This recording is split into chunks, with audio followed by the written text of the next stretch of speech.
orang yang terpilih. Terpujilah Allah dan Bapa Tuhan kita Yesus Kristus, yang dalam Kristus telah mengaruniakan kepada kita segala berkat rohani di dalam surga. Sebab di dalam Dia Allah telah memilih kita sebelum dunia dijadikan, supaya kita kudus dan tercatat di hadapan-Nya. Dalam kasih Ia telah menentukan kita dari semula oleh Yesus Kristus untuk menjadi anak-anak-Nya sesuai dengan kerelaan kehendak-Nya, supaya terpujilah kasih karunia-Nya yang mulia, yang dikaruniakannya kepada kita di dalam Dia yang dikasihinya. Sebab di dalam Dia dan oleh darah-Nya kita beroleh penebusan, yaitu pengampunan dosa menurut kekayaan kasih karunia-Nya, yang dilimpahkannya kepada kita dalam segala hikmat dan pengertian.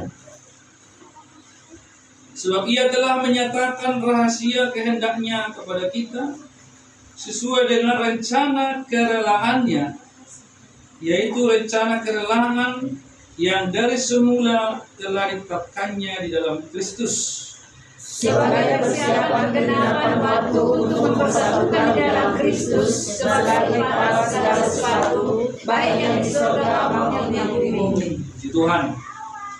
Berbahagialah kita yang mendengar firman Tuhan dan saudara kita yang mengimaninya di dalam kehidupan kita sehari-hari. Puji nama Tuhan. Bapak Ibu yang terkasih, di dalam nama Yesus, ini merupakan tulisan dari Rasul Paulus. Ya.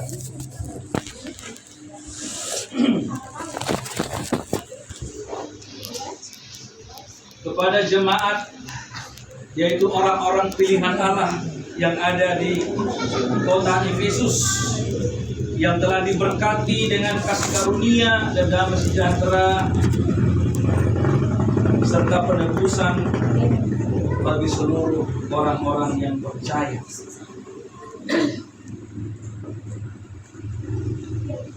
Maka dari firman Tuhan ini, Efesus pasal 1 ayat 3 sampai ayat 10 akan kita lihat ada beberapa poin-poin penting yang di sini disampaikan sebagai kebenaran dan sebagai kekuatan bagi kita orang-orang yang percaya, supaya kita selalu memuji dan memuliakan Tuhan. Itulah tujuan daripada nas ini. Sebagaimana ayat 3 dikatakan, terpujilah Allah dan Bapa Tuhan kita Yesus Kristus, yang dalam Kristus telah mengaruniakan kepada kita segala berkat rohani di dalam surga. Ya, jadi lewat firman Tuhan ini, Bapak Ibu Saudara, tujuan pertama adalah supaya kita sebagai jemaat senantiasa memuliakan Tuhan, senantiasa mengagungkan, membesarkan, memuji-muji nama Tuhan oleh karena segala perbuatannya dan kasih karunia-Nya kepada kita. Kalau kita lihat di sini, merupakan suatu pernyataan iman dari Rasul Paulus. Terpujilah Allah dan Bapa Tuhan kita Yesus Kristus, yang dalam Kristus telah mengaruniakan kepada kita segala berkat rohani di dalam surga.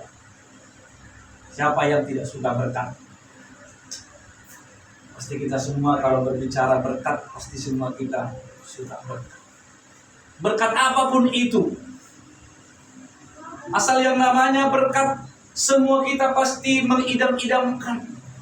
Semua kita pasti menimpikan, mendoakan, bahkan juga mencari-cari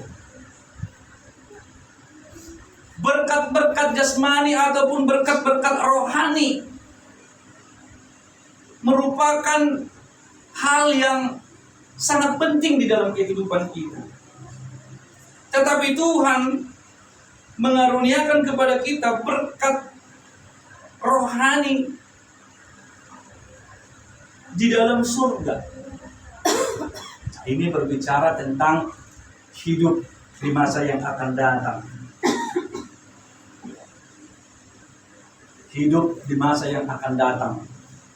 Kemarin saya jumpa sama seorang kawan pendeta. Ya, beliau ini pendeta Pentakosta ya. Jadi dia cerita kepada saya, pendeta, sebentar lagi udah mau datang Tuhan. Baru tahu bapak ya, aku bilang. Udah lama kok dibilang itu, saya bilang gitu ya kan. Dalam itu kan sudah dicatat ya bapak ibu ya.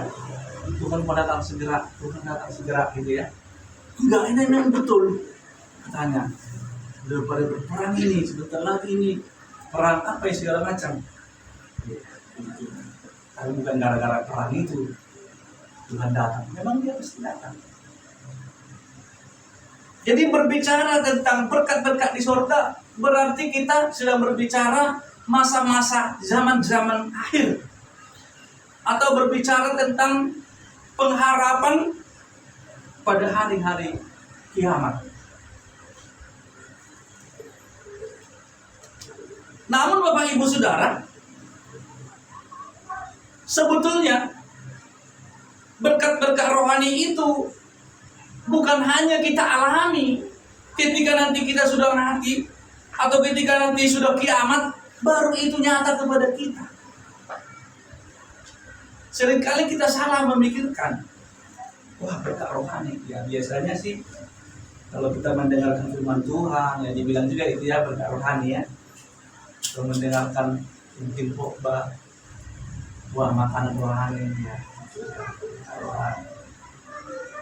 Tetapi yang kita alami di dalam jemaat itu juga adalah berkat surgawi sebetulnya.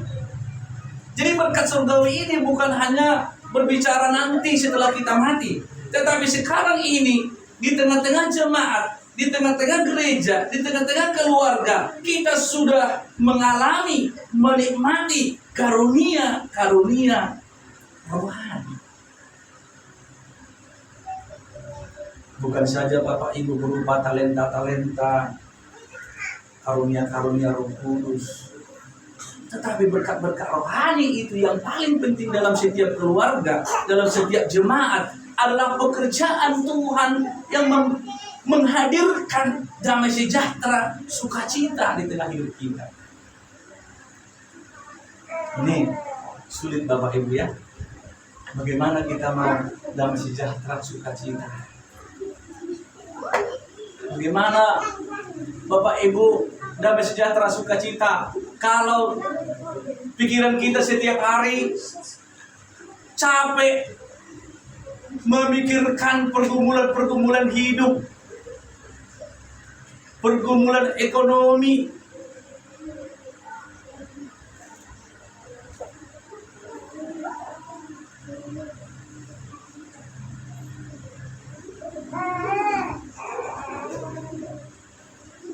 bahkan sampai-sampai mungkin ada yang tidur pun sudah susah.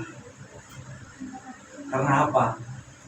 Memikirkan perkara-perkara duniawi saja kita sudah pusing keliling.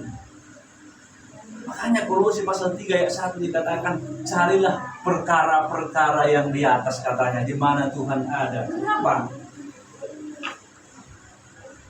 Memang kalau kita tujukan hati kita, pikiran kita kepada perkara-perkara dunia, kepada hal-hal sehari-hari, gak habis-habis pikiran kita Bapak Ibu, takkan selesai-selesai. Damai sejahtera pun sulit. Tapi kalau kita tujukan hati kita dan pikiran kita mencari perkara-perkara rohani, maka hadirlah bagi kita damai sejahtera, sukacita. Maka di sini karunia rohani yang dimaksud Rasul Paulus, berkat rohani, bukan saja berbicara nanti di surga. Bahkan orang kadang-kadang menyepelekan, ada karubino atau suruh kiana ya laut surga memerengin kan. Skenario dunia penting. Iya, iya bisa saja ya. Dari sudut pandang tertentu bisa kita katakan ada benar. Tapi memang Bapak Ibu Saudara, berkat rohani, berkat surgawi harus kita rasakan sebagai jemaat itu di tengah keluarga kita. Harus kita rasakan di tengah-tengah gereja, di tengah-tengah jemaat. Kalau kita gereja pun nggak sejahtera, mau ke gereja pun harus main drama-dramaan dulu ya kan, mau gereja pun harus ribut dulu, mau gereja pun harus bersilat kata dulu. Ini sulit lah ya. Ada Bapak Ibu bagi kita seperti itu ya. Ada ya mungkin ya. Amen, ayo men.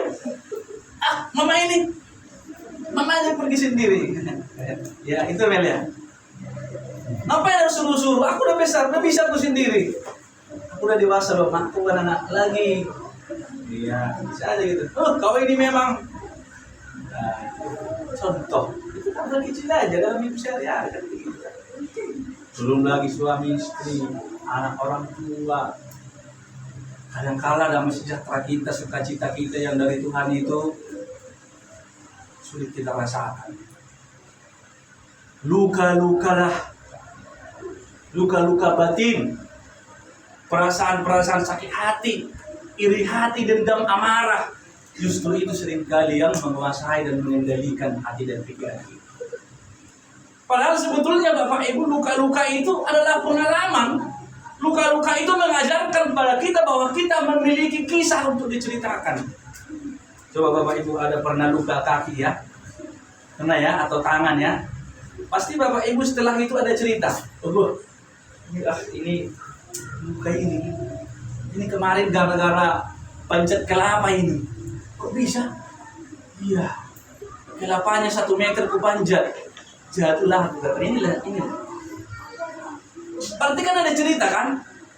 Ketika ada luka kita alami, masalah pergumulan kita alami, ada sesuatu hal yang akan kita ceritakan. Ya tentu harus yang baik lah ya. Ya kalaupun yang tidak baik berarti kepada pertobatan. Dulu aku memang dulu suka kali aku melakukan yang aneh-aneh. Apa itu contohnya? Banyak lah ya Bapak Ibu ya. Suka kali aku menghayal apa namanya yang tidak jelas. Tapi sekarang udah anak muda. Bagus. Bapak Ibu Saudara, ayat 4 di sini berbicara tentang dalam istilahnya itu predestinasi. Apa itu predestinasi? Bahwa kita telah dipilih, kita telah ditetapkan, kita ditentukan, kita dikuduskan supaya kita menjadi anak-anak Allah. Keselamatan kita Bapak Ibu Saudara bukanlah keselamatan yang terjadi setelah kita lahir, setelah kita mati. Bukan. Keselamatan orang percaya itu jauh sebelum dunia ini dijadikan.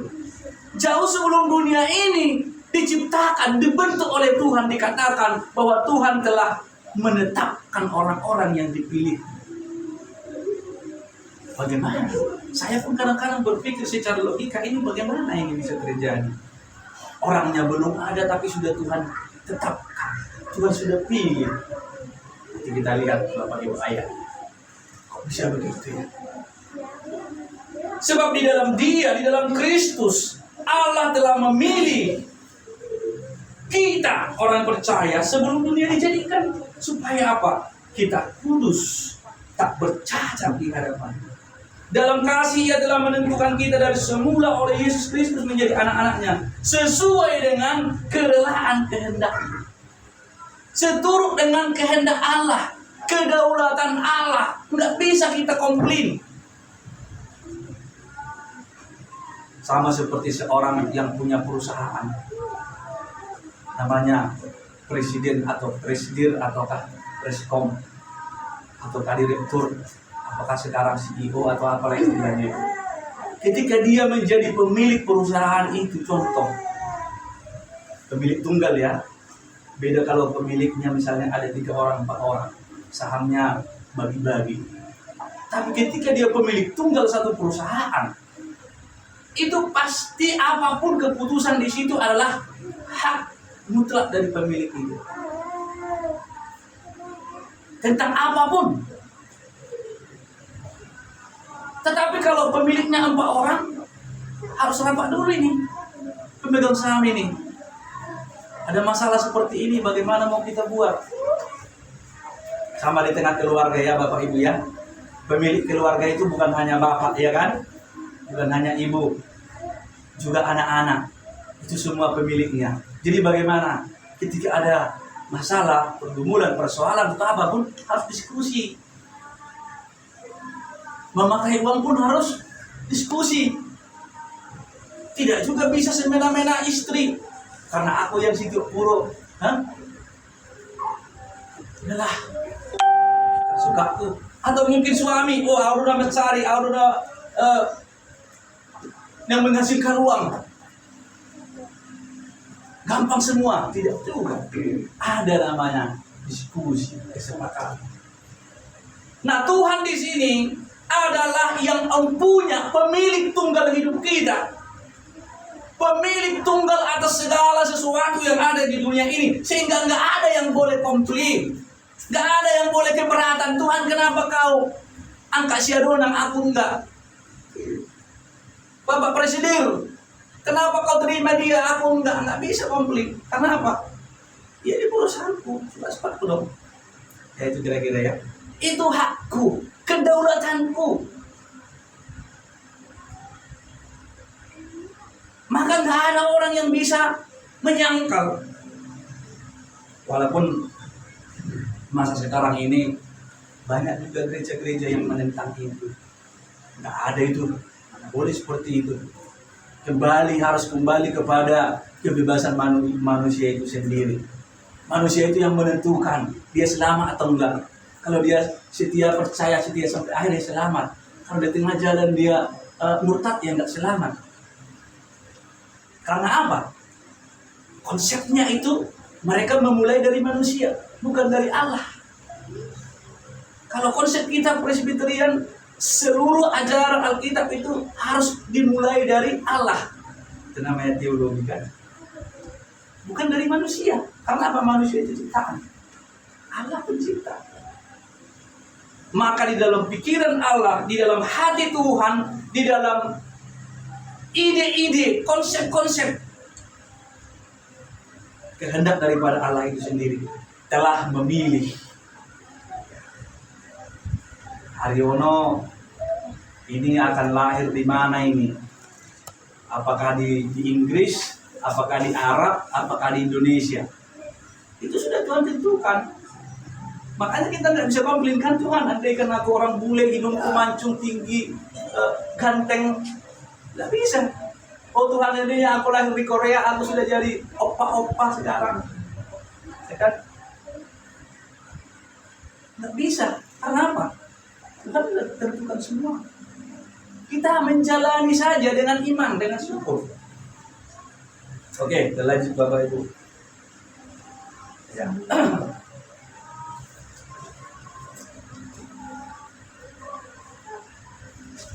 Jadi Tuhan sudah tentukan ya Bapak Ibu ya. Tuhan sudah tentukan semua. Akhir hidup manusia, kalau istilah sehari-hari, nasib, takdir dari setiap orang itu Tuhan sudah tentukan sejak dari semula ya. Supaya terpujilah kasih karunia yang mulia yang dikaruniakannya kepada kita yang dikasihinya. Sebab di dalam Dia, oleh darahnya, kita beroleh penebusan, yaitu pengampunan dosa menurut kekayaan kasih karunia-Nya. Saya mau tanya kepada kita semua di sini Bapak Ibu. Apakah ada Bapak Ibu di sini yang masih berhutang dosa, yang masih merasa dirinya orang berdosa yang terus berhutang? Iya Bapak Ibu ya. Masih nggak merasa bahwa Bapak Ibu itu berhutang dosa? Masih? Ya. Ini supaya kita pikirkan dulu sama-sama. Tapi katanya Tuhan Yesus sudah membayar dosa kita itu. Contoh kalau si Yanti ini utangnya sama saya 200.000. contoh ya. Kemudian oleh mamanya atau inang ini sudah dibayar sama aku 200.000. Ini utang si Yanti namanya 200.000. Kira-kira utang si Yanti ini sudah lunas atau belum? Lunas atau belum? Ini kadang-kadang jadi masalah bagi kita. Ketika kita selalu merasa terbebani bahwa kita adalah orang berdosa, terus kita terbebani sehingga kita sulit untuk merasakan bahwasanya kasih karunia Tuhan itu sangat besar bagi hidup kita. Tuhan telah membayar lunas seluruh hutang-hutang dosa kita, Bapak Ibu Saudara. Tapi bukan berarti kita jadi bebas dari dosa. Bukan berarti kita tidak bisa lagi tergelincir kepada dosa.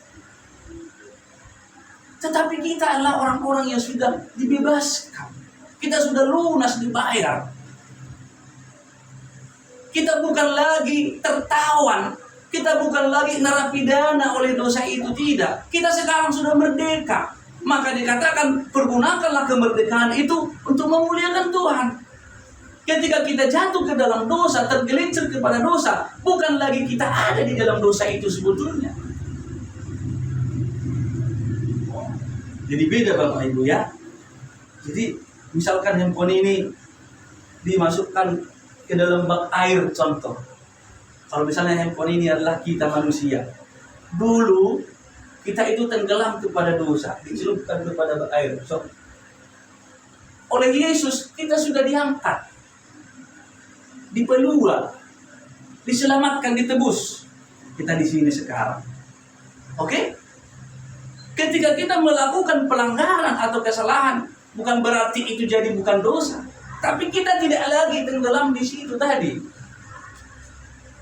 Itulah gunanya Bapak Ibu Saudara, setiap hari kita datang kepada Tuhan, berusaha hidup sebagaimana apa yang dikatakan di sini tadi, kudus dan tak bercacat. Karena tujuan Kristus menebus kita, tujuan Kristus memilih menetapkan kita adalah supaya kita tidak bercacat. Kita kudus di hadapannya, walaupun itu nanti sempurna nanti pada akhir zaman. Kalau sekarang memang kita nggak sempurna, tapi pada akhirnya nanti kita akan disempurnakan oleh Tuhan.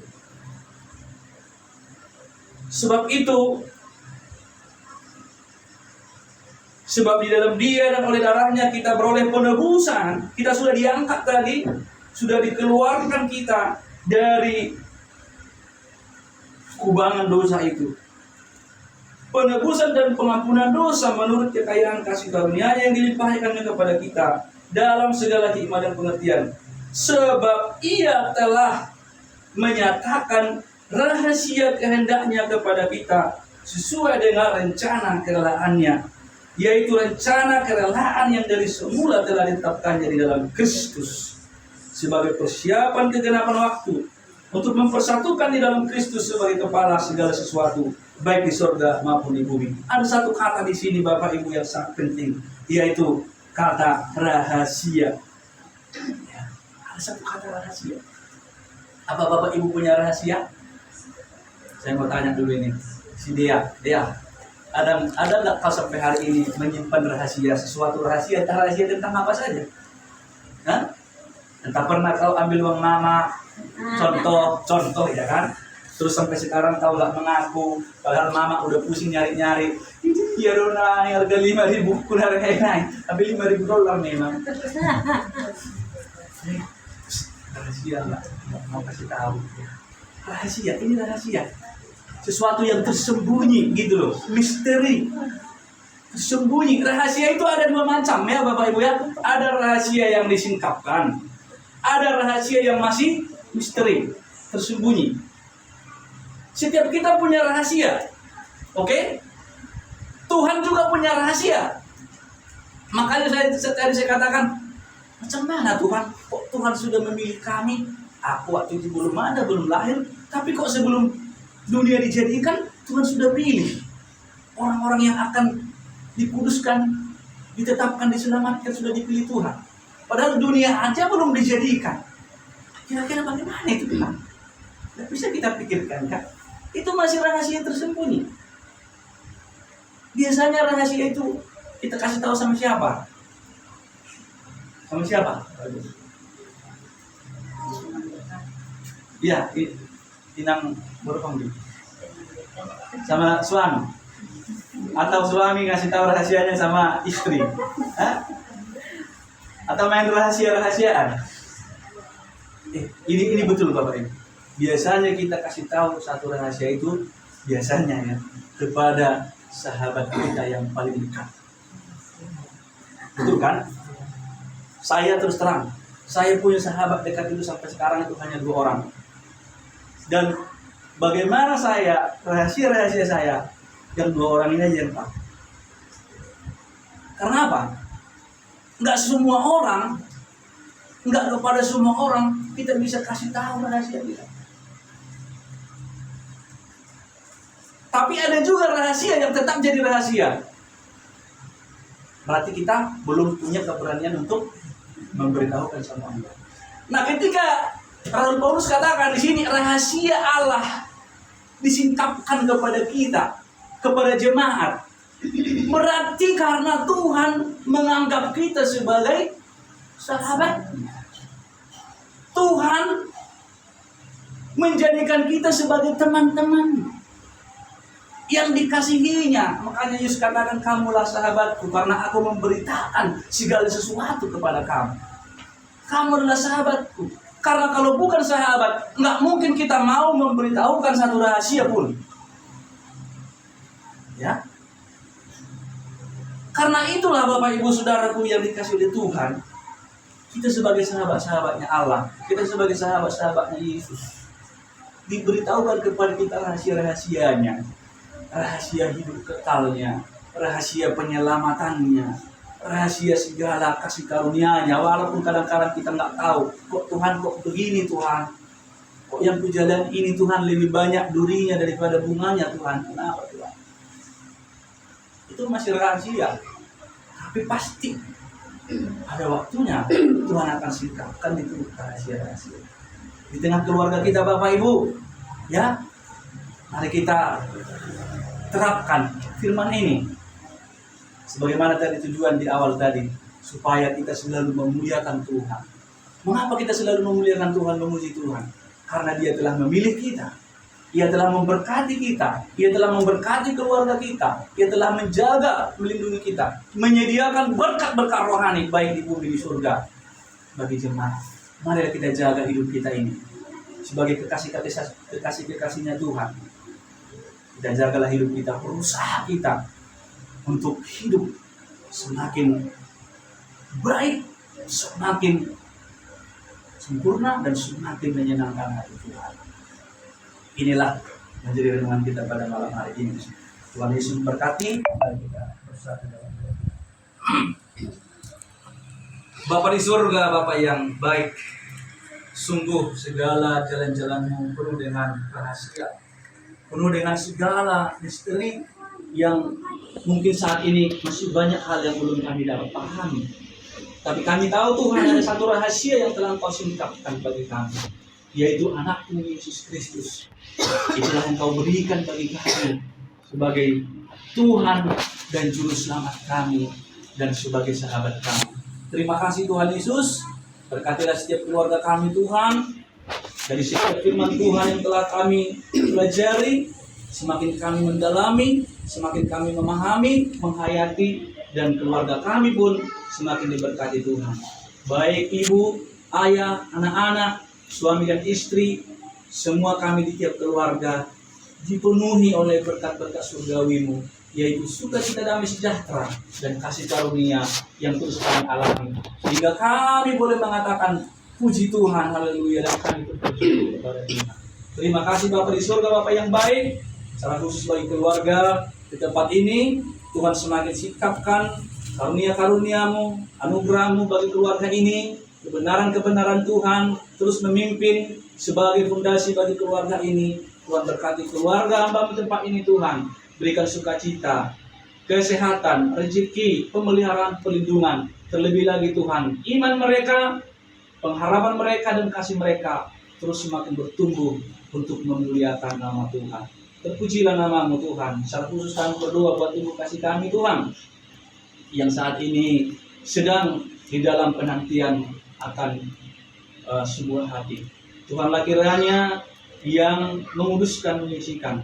Tuhanlah kiranya terus menopang siang dan malam. Selalu Tuhan berikan kekuatan sampai nanti akhirnya Tuhan Engkau berikan yang terbaik melalui kesehatan, segala keperluan Tuhan Engkau menyatakan yang terindah dari ibu kasih kami dan keluarga di sini. Anak-anakmu Tuhan berkatilah. Buat Sheryl Tuhan berkati dalam tumbuh kembangnya saat ini Tuhan di masa remaja. Tuhan biarlah ia menjadi remaja yang takut akan Tuhan, menjadi remaja yang pengasih, menjadi remaja yang boleh Tuhan menyatakan kasihnya, ketaatan dan kesetiaannya kepada Tuhan dan kasih sayangnya di tengah-tengah keluarga. Juga buat Limpun, Criswell, berkati Tuhan pertumbuhan mereka, berkatilah Tuhan masa depan mereka tumbuh berkembang dengan baik sesuai dengan usianya dan mereka selalu berada di pelihara Tuhan. Ini doa kami Bapa kepadamu, terpujilah Engkau Tuhan. Dalam nama Yesus Kristus kami berdoa dan mengucap syukur. Haleluya. Amin.